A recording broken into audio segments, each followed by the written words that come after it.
Hello, xin chào anh em, chào mừng anh em đến kênh của mình là Mai Như Tùng và mình làm nghề thợ xăm.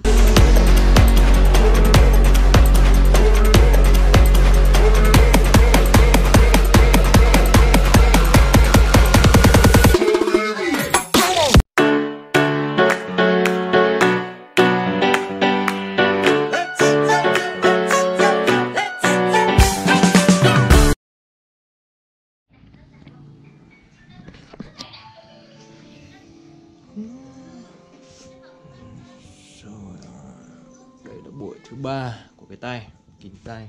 Buổi thứ 3 gần xong đèn chẳng tối đi. Đó.